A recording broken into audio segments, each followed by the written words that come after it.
So in this video we're going to learn how to make this minimalist design. It's very simple to make and it's honestly a lot faster than the previous video. But if you still want to click ahead and learn how to just export your InDesign file to a PDF, you can go ahead and do that. But I really recommend you watch this because it's super simple and honestly it looks a lot more powerful. So hope you enjoy. Okay, so this is another really quick design. This time it's minimalist, so hope you enjoy it. But this time I want to work with the bleeds. We have the same magazine specs, so which is just 5 mm more than A4. So let's go ahead and click create, and there we have it. Anything between the red line and this black line, which is the edge of the starting page, that's cut off by the printer. So whatever you put inside this white space is what is there on your magazine. So first things first, we add a couple of pages, and to set up our margins we're gonna um go to master and click layout, margin and columns, and we increase that to 2 and we hit OK.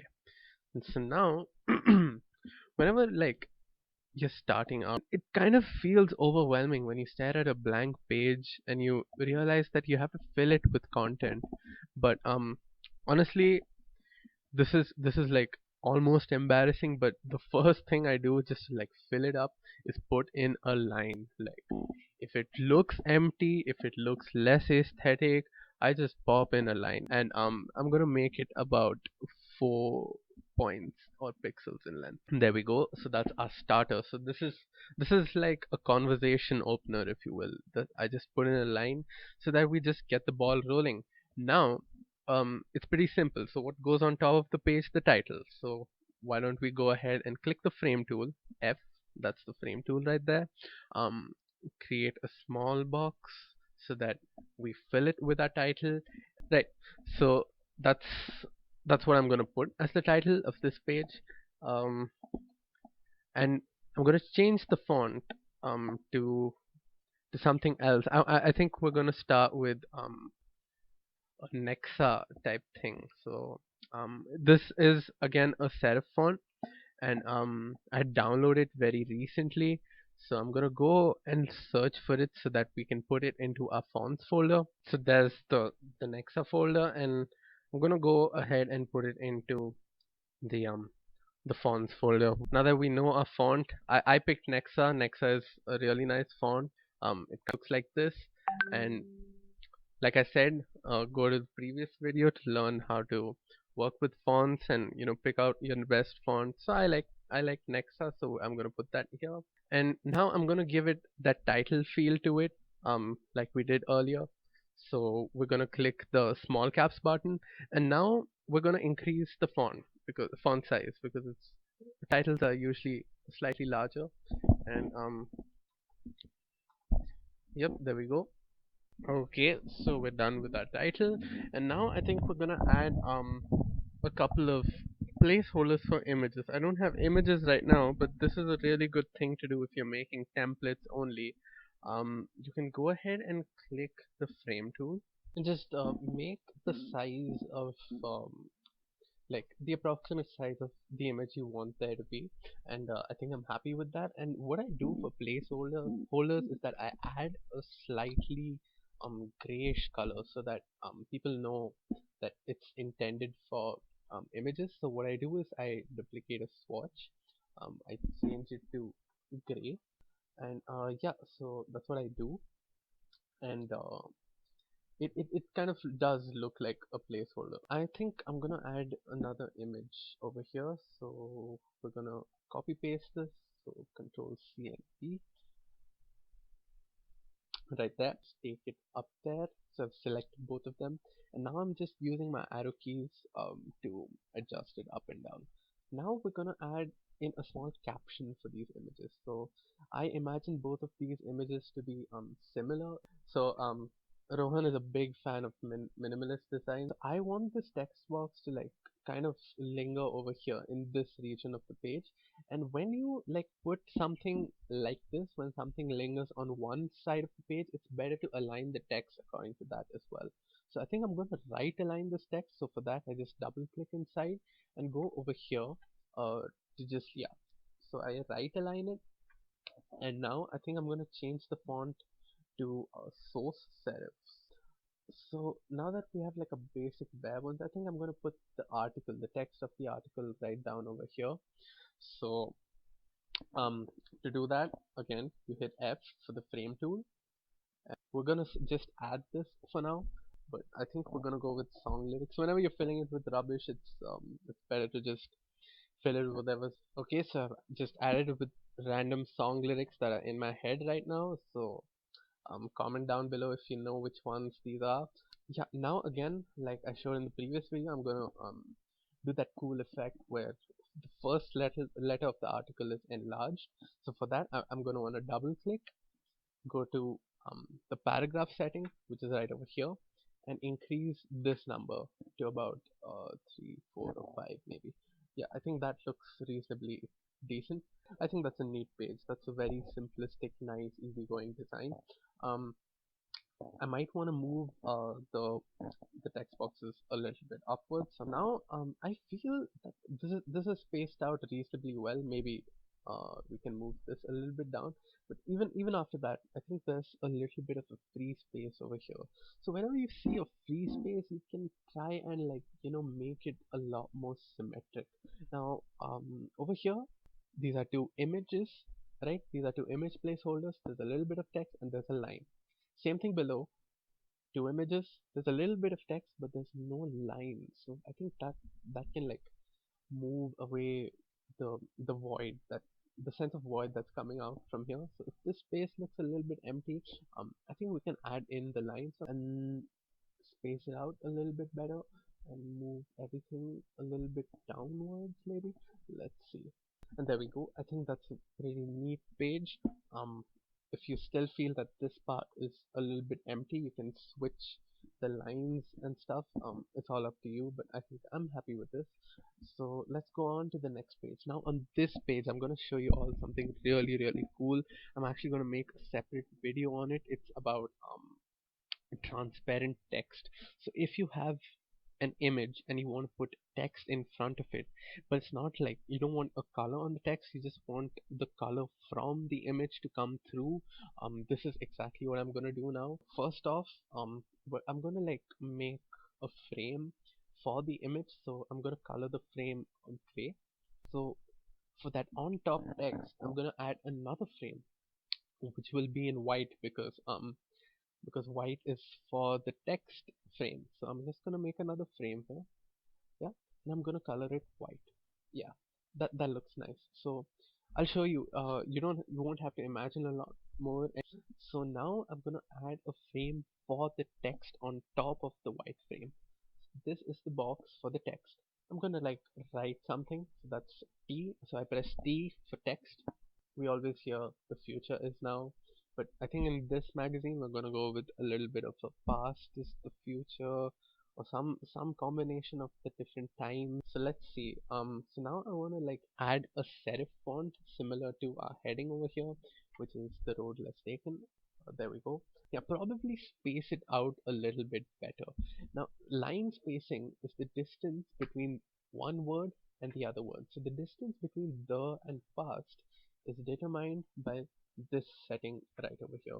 It's called the line spacing setting. It's in the it's in the character formatting, and right now it's at 72 points a pixel. So I want to increase that a little bit. So why don't we go ahead and increase it? Yeah.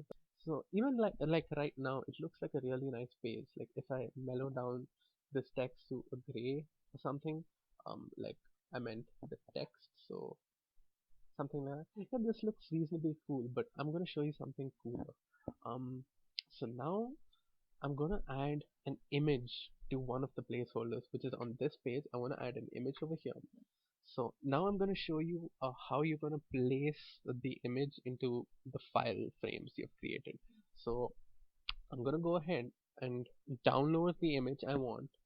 So my friend Rohan has sent some really good images, so I'm gonna take one of them. So Rohan sent me three very large images, so I've downloaded them, and I'm gonna go ahead and take it from where they are, which is usually in your download folder, and I'm gonna cut them and place them into our Picture assets. This is extremely important because, like I said, it's a referencing software. It's not quite it's not an embedding software.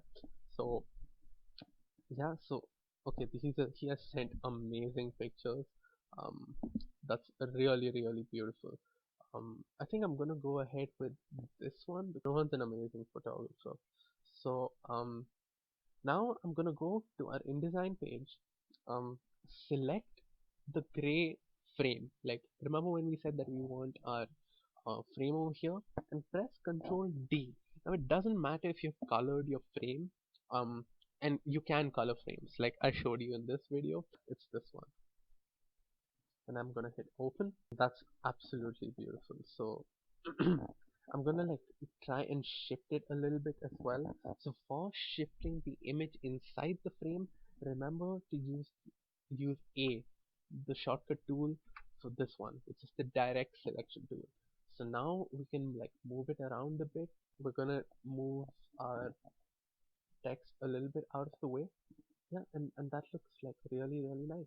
So let's resize the image appropriately. Maroon background to resize images, and the blue background just like helps you resize the frame. Now I'm gonna show you how to make this text transparent, which means that through these text boxes you're gonna see um the actual text behind. You'll see what I mean exactly in a bit if it's still a little bit confusing, but I'm gonna show you how to do that right now. So now that you've selected the text box, I want you to right click and go to the effects panel over here. Now if you don't see this, which is the effects panel, that means that you're still in Essentials Classic. So I want you to like I think this is the layout you see, and that's why you can't see effect. So I want you to like click Essentials Classic and come down to typography. Now once you do that, you will see effects right over here. Okay, so now that I trust you've found where effects is, I want you to go ahead and select the text box and select effects, like I said, and go to the text part of the effects, which is right over here, and I want you to bring the opacity down to 0. Now I know it looks like everything is gone, but don't panic. We're gonna do some stuff which is gonna make it appear again. So now I want you to select the text box and the frame on top of which it is. So first we press V, right? And hold shift and select both of them. Now I want you to right click and select group.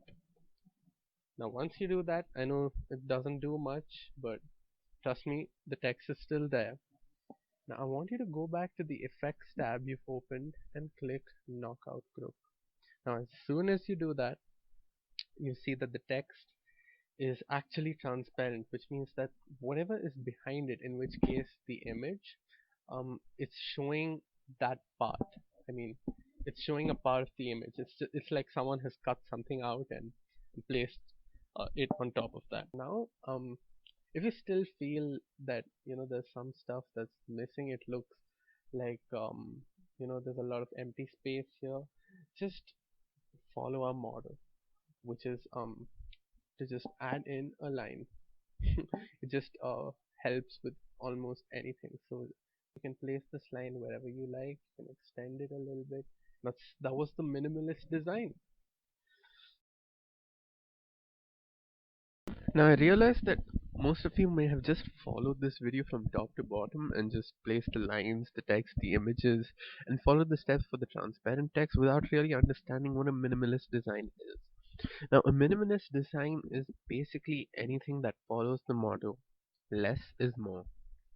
And over here, we haven't really added anything more than what is required. Like our magazine or any other magazine is pretty much just text and images. And besides that, over here at least, we haven't added anything more. We haven't like jazzed up the text a lot. We haven't added anything more than a couple of lines, and that's pretty much it. Keeping it simple is what a minimalist design is, and there are a lot of fine lines. Like no one can really look at a page and say this is minimalist, a little bit stylistic, but try sticking to this if you want your magazines to look more powerful. And that's again my opinion. If you'd like to add a few drop shadows, change a few fonts to handwriting fonts and a few colors, that's also really good to do. I like those magazines too, but a minimalist style has its own feel. So learn the feel of your page or your magazine and go with that design. So this was the minimalist, and I hope you could take something from this lesson. Thank you.